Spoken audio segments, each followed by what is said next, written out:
and welcome to another episode of Let's Talk Tobago. I'm Davia Chambers, coming to you from the inviting Jammev Villa located at Tobago Plantations in Lowlands. It is our home for the next half hour as we catch up on the major events and stories happening right here in beautiful Tobago. As usual, we've got plenty to share, so let's get started with this week's headlines. Tobago talks agriculture as the island outlines some of the changes and innovations expected to boost food production and food security. We introduce you to the winner of the Miss Tobago Heritage Personality 2021 competition. We'll also place the spotlight on a club that's been consistently producing Olympic athletes. And as the country gets ready to celebrate Republic Day, Tobagonians take a look at our journey and the path that lies ahead. We have all these stories and more for you when Let's Talk Tobago returns. Stay with us.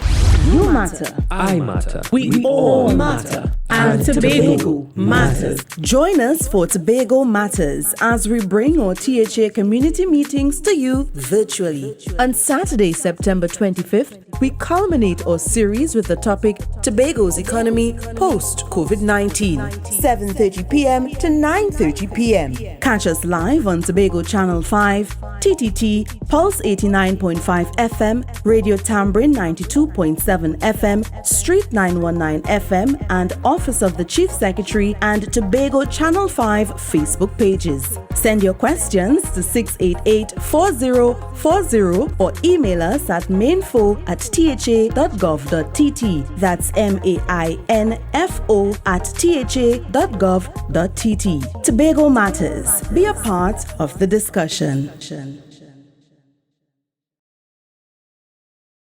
The Tobago House of Assembly is placing heavy focus on boosting Tobago's food security. Now leading this initiative is the Division of Food Production, Forestry and Fisheries, which highlighted challenges facing the agricultural sector and the policies to facilitate the growth of Tobago's sub-industries. We have a breakdown in our first story. Here's more. The THA's Division of Food Production, Forestry and Fisheries is on a mission to cultivate an agriculture sector that is adaptable, resilient and sustainable. Leading this charge is Chief Secretary, the Honourable Ansel K. Dennis, the Secretary of Food Production. The aim is to ensure best practices like permaculture work harmoniously with nature, improving efficiency and productivity without depleting resources.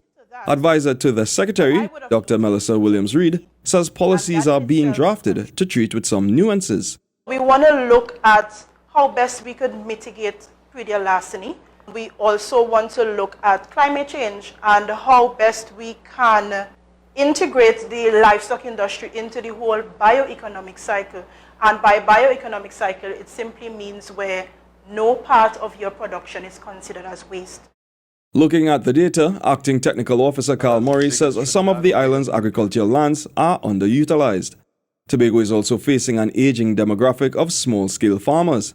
The division has been working to improve these areas through its strategic plans of 2015. It's one of the first things we have to tackle in respect to agricultural resuscitation is two things. An increase in acreage under production, and for those areas that are already under production, we are talking about increasing productivity. Because we have many farms and many folks are there. And one of the things that we have noticed that have not changed in agriculture over the years is that the slow rate of adoption by farmers in employing the type of modern practices and technologies and innovations that will contribute significantly to increasing productivity at the farm level. Patleen Titus, Technical Advisor for Crops and Chair of the Tobago Agribusiness Development Company, TADCO, aims to eliminate the redundancies of previously state-run businesses. TADCO will consolidate its efforts and diversify production, which will help secure a niche market. This is expected to be operationalized in December. We have a primary production unit which has already started engaging farmers.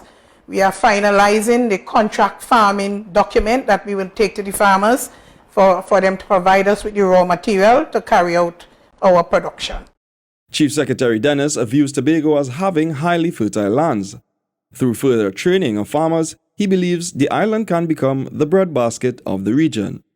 I'm Ryan McCool for Let's Talk Tobago. Like many events worldwide, the Miss Tobago Heritage Personality 2021 competition went virtual this year. But it was no less thrilling as the event was recently streamed on social media. So without further ado, let's bring you the highlights and introduce you to this year's winner. Have a look. She's an extrovert by nature, outspoken, articulate, and confident. These are just a few of the reasons Janae Campbell, representing Roxborough Police Youth Club, was crowned Miss Tobago Heritage Personality 2021. Janae edged out 7 other contestants. The competition aired on September 11th under the theme Footprints, Sands of Time. She walked away with a $10,000 cash prize and a scholarship from First Citizens worth $25,000. Leading up to the results, I was very anxious, and at the point in time when the results were read, it's like my heart wanted to jump out of my chest and it just began racing. But when I saw Nalia second, I know that Janae, you are first. And at that immediate second, I screamed, I jumped, I danced, and it was just a really historical experience. The event paid tribute to the pieces that create the Miss Tobago Heritage Personality, such as past queens, coordinators, designers, and chaperones. One of the main reasons I decided to participate was that persons were pushing me to participate because they saw the confidence in me, and as such I did not want to disappoint them and I gave it my all. I also thought that with my skill set and my passion and personality for culture, I think that I would have made a good Miss Heritage Personality. Janae won the special award for Miss Intelligence as she topped the pre-interview category. She says the experience has boosted her development, even though the workshops leading up to the event were held virtually. The experience for me was definitely an enriching and informative one. I was able to become aware of more aspects of Tobago's culture, aspects that I would not have known about prior to entering the competition. The competition has also boosted my emotional intelligence, something that I had been lacking before, as well as it gave me a greater sense of humility and grace. Janae will begin her tertiary studies in September at the University of the West Indies, Mona. She also shared her plans with us for her reign. To partner with the Roxborough Police Youth Club in leading a beautification campaign at the Deadwood Park and or the Roxborough Courtyard, because these are both areas that are indeed dilapidated. And I also intend to partner with probably the Tobago Festivals Commission Limited or even TPAC to begin creating content to promote Tobago's culture virtually. Janae's evening gown designer Ronald Guy James won the Best Designer Award. Janae's total score was 1,147 points. Nalia Tate of Boku Village Council placed second with 1,122 points and won Best Talent, while Kiana Jones, who represented Pembroke, took third position with 1,092 points and the special award for Best Gown Portrayal. Zanika Morrison, Miss Mount St. George, was named Miss Amity, and Cassidy Rashid of Zante Dance Company, Miss Photogenic. Miss Tobago Heritage Personality 2021 was sponsored by the Tobago House of Assembly and First Citizens. Signal Hill Secondary School is known for its academic and sporting achievements in Tobago. Add to that list artistic creativity. The school recently held an exhibition for its budding artists of Form 6, but the event went beyond showcasing the creativity of its students. Crystal George explains in this story. Art is universal, thought-provoking, and invites us to use our senses and emotions to share experiences. And for students at Signal Hill Secondary School, it provided an outlet for their creativity as Upper 6 students recently held an exhibition to display their hard work. Oftentimes, after the students produce work for the SBAs, it goes into the storeroom in this dark room and nobody gets to see after. So we always thought of the idea of before we pack it away, because we can't leave it exposed, we don't have the space in the school to do it all, leave it open all year round. We always thought of at least 1 week or a few days where we could exhibit the work, and teachers who would have seen students working hard during the term or during the year could come by and see what the students are able to produce. As the world continues to face the challenges of the COVID-19 pandemic, the students were still able to manifest their emotions through their work. They expressed ideas and issues that they are passionate about and gave their own perspective on life. During COVID, we tried to produce and give a nice collaboration as to art in the time of COVID, because even during COVID, students could still produce quality works of art. The exhibit also showed the range of talents within Signal Hill Secondary School. The eye-catching works of art included full-size art pieces, paintings, sketches, mixed media, and even this unique creation. This is my comic book I would have made called Fate Silver Lining. I'm very passionate about illustration, graphic design, that kind of thing. I love video games and TV shows, and I really wanted to create something that we always look at American content and American superheroes and so on. And I wanted to create something local, like it's based in the school, as you can see, it has like the uniform and all of that. And I wanted to create something that represented us and tell our stories. The size of this piece is 8 feet by 8 feet. And this piece took approximately 3 to 4 months to complete in its entirety. And well, the thing that really and truly inspired me to do a piece of this size was I didn't want to do something small or something that you would see everywhere. I wanted to stand out in creating this piece. I wanted this piece to speak volumes to what it is. When people see this piece, I want them to be in awe and step back and take a second look at what it is and really appreciate the craftsmanship and all that sort and the message behind it. If this is an indication of the artistic talent in Tobago, the future of the arts on the island is in capable hands. I'm Crystal George for Let's Talk Tobago. So we have to take a break, but when we return, we'll tell you about a sporting organization that has been one of the major producers of athletes over the years. Stay with us. Let's Talk Tobago. We'll be right back.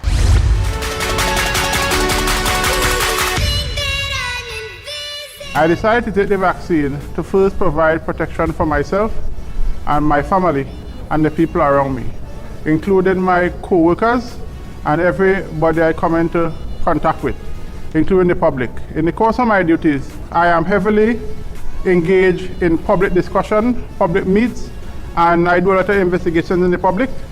So I decided, based on the empirical data provided and based on advice of my physician, that the vaccine is the way to go to protect us all. So, Vax Up, protection starts with us.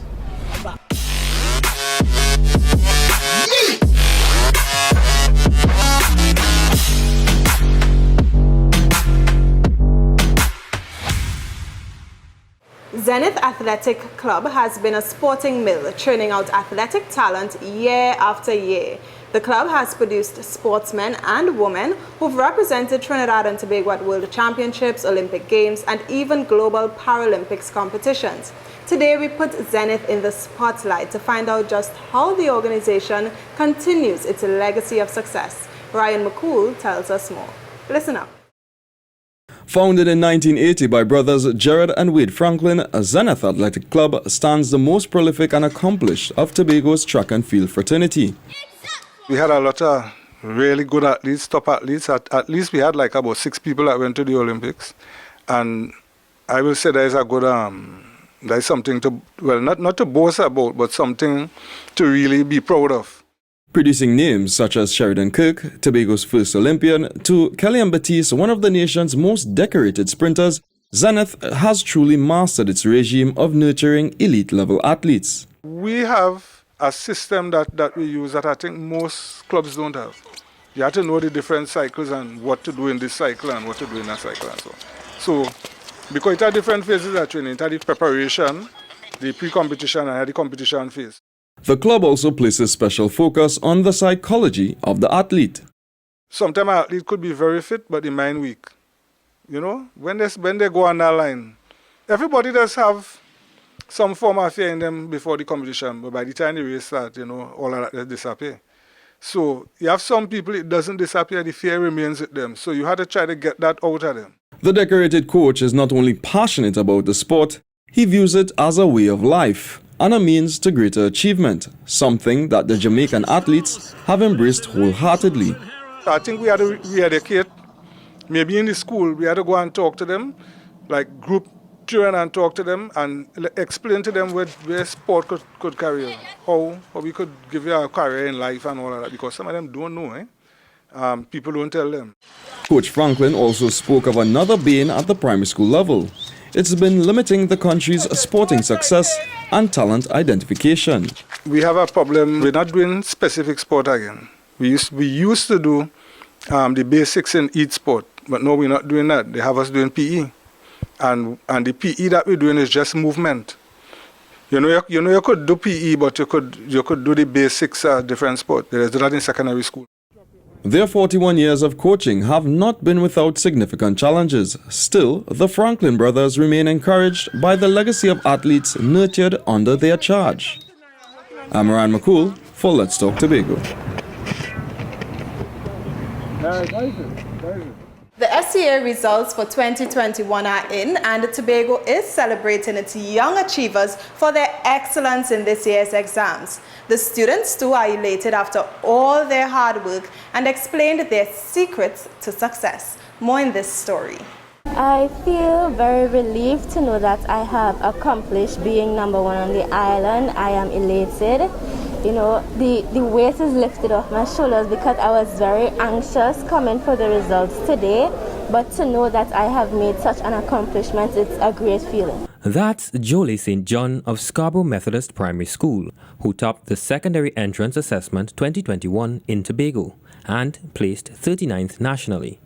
Staying focused during online school, not letting the pandemic hold me back or change my way of doing school, and just putting my best foot forward and working hard in everything that I do. Secretary of Education, Innovation and Energy, Assemblyman Marcelin Melville Jack, visited the schools of Tobago's top performers. She says she's satisfied with the performance of students in this year's examination. It is even more impressive because you have done it at a time when the nation is grappling with a pandemic. You have done it amidst a background where you were at home, tutored for an entire year. I want to congratulate you and your parents. The second place students hailed from St. Andrew's Anglican High School. Rhea Charles told us how she felt upon seeing her results. I feel elated. I am very happy. I feel so grateful. Zahani Hazel of Black Rock Government Primary took the third position. He says he sacrificed a lot to reap his current rewards. I am feeling proud and grateful for everybody who has helped me, just helped me all my life. I'm grateful to God, my parents. The other top performers are 4th, Adiva Ogbifun, Scarborough Methodist. 5th, Kemali Saunders, Scarborough Methodist. 6th, Eden Jones, Scarborough RC. 7th, Rael Neptune, Scarborough RC. 8th, Zerai Celestin, Bell Garden Anglican. 9th, J. Van Clark, Bethesda Government. And 10th, Olatunji Tate, Bell Garden Anglican. Mrs. Melville Jack is also applauding Tobago's teachers for dedication and persistence in helping the island's students to succeed.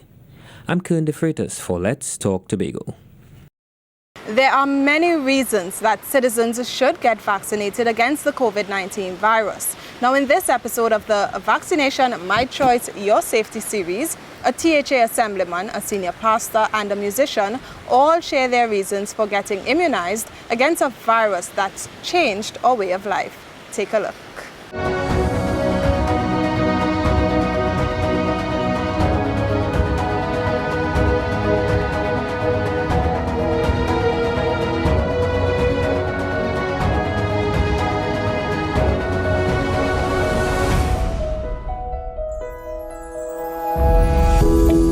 I got the AstraZeneca. I got that particular vaccine because it was the only one available at that time. I decided to get vaccinated because I understand how the immune system works. I understand that with this pandemic, with the number of people who are getting sick with COVID, that we need as much help as possible to try to prevent ourselves from getting sick, or even if we do get COVID, to prevent ourselves from getting very sick and even dying. And because I understand how vaccines work, it gives our body sort of a lead time to allow the immune system to develop antibodies against COVID-19. I decided to get my vaccine as soon as it was available. I got AstraZeneca. When I was going for mine, I prayed. Even though I'm a medical practitioner, because I look at my age, I say, when they said the side effect is this and that, I prayed. I prayed seriously, and I got the 2 shots that I got, no side effect at all. Nothing, I'm telling you. Nothing, no side effect at all. And I'm here, I'm alive. So take the cue from me, go get your vaccine. I took the Sinopharm vaccine.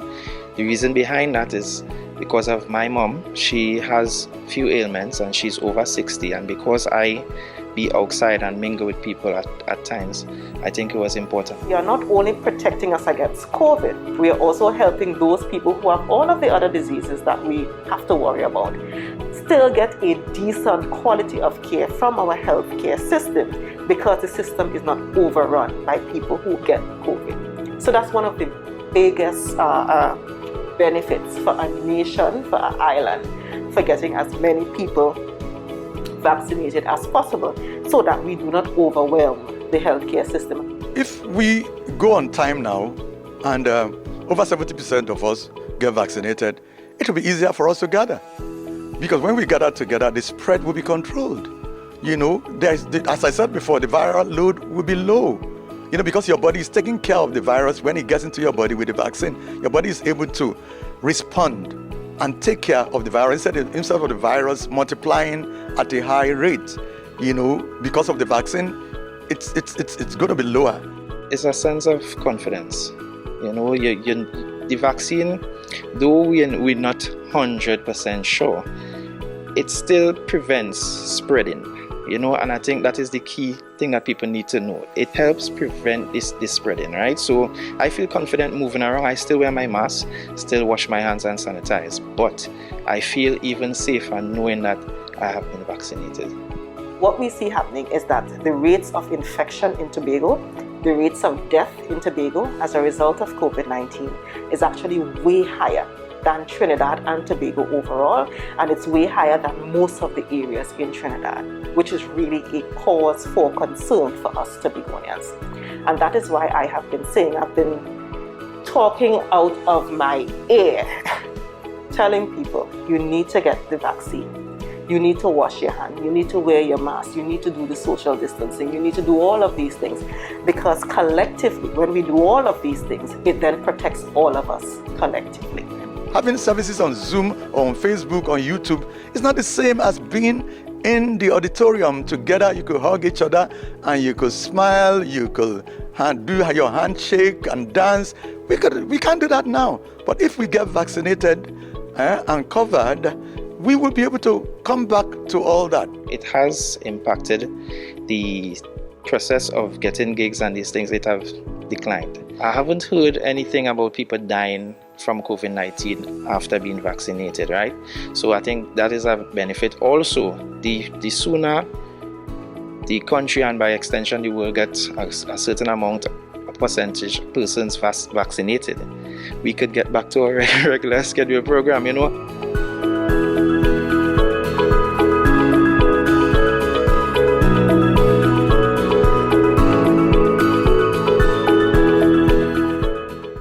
It is time for a break, but when we return, we'll hear the different perspectives a few public figures have on Republic Day. Stay with us. Let's Talk Tobago. We'll be right back.